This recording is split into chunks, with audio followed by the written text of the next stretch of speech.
បាទសូមអរគុណសំណួរ menu កំពុងមានបញ្ហាជាប់គាំងដោយកីឡាករគោលដៅដែលត្រូវលក់គឺកិច្ចកប់មិនព្រមកាត់ប្រាក់ខែដើម្បីចាក់ចេញក្នុងករណីបើសិនគាំងដល់បិទទីផ្សារដូរដែលបងគិតថា menu នឹងអាចរៀបចំក្រុមតាន់សម្រាប់ប្រជែង top 4បានដែរទេតែកទៅនឹងរឿងនេះគឺជាបញ្ហាខ្លាំងហ្មងសម្រាប់ menu កីឡាករដែលកិច្ចកប់ចង់ចេញហ្នឹង Sancho Anthony Rashford Garnacho ហ្នឹងសញ្ញាកិច្ចកប់ណាបើ Andre Onana គាត់អត់កិច្ចកប់ទេតែគេត្រូវលក់គាត់ចេញតែ3 4នាក់នេះទោះបីជាវិលត្រឡប់ពីការខ្ជិលជើងតែគាត់អត់ចង់នៅ menu តទៀតហើយ menu មិនអាចរក្សាទុក3 4នាក់នេះហើយទៅទិញកីឡាករមកថ្មីហើយទុកទាំង3 4នាក់ហ្នឹងនៅដដែលនោះទេអានេះគឺជាកន្លែងរសើបសម្រាប់ menu នៅដល់ការក្រោយតែម្ដងអញ្ចឹងចង់មិនចង់ខ្ញុំនិយាយថាទីផ្សារដោះដូរចាប់ដើមបើកទ្វារពីឥឡូវហ្នឹងទៅរហូតដល់ដើមខែសីហាវានៅសល់ពេលលើខែ6ចុងផុតទៀតថាសល់មួយខែទៀតចុះបាទឬក៏មួយខែកន្លះទៀតចុះនិយាយអស់ច្រើនប៉ុណ្ណឹងបាទ menu ត្រូវដុតដៃដុតជើងសេរី4នាក់នឹងចេញរកក្លឹបឲ្យ4នាក់នឹងចេញតទៅបានបាទតែឥឡូវគេពងធ្វើការងារហ្នឹងហើយបាទដូចជា Sancho ពងចរចាមួយយូនទូអង់តូនីក៏មានក្លឹបអ៊ីតាលីហើយគាត់ព្រម pay cut ទៀតបានថាគាត់សម្រាប់ចិត្តចាក់ចេញពី menu ឲ្យខានទៅបានតែម្ដងRashford ក៏ដូចគ្នាគាត់ទោះបីជាមិនគាត់មិនទៅ menu មកត្រឡប់មក menu វិញគាត់ហៅឲ្យបាសេយកគាត់ក៏សុខចិត្ត pay cut ដែរ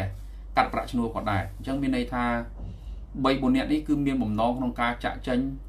100% នៅតែ Rasmus Hojlund មួយដែលចរចាតាមដំណើរបាទអញ្ចឹង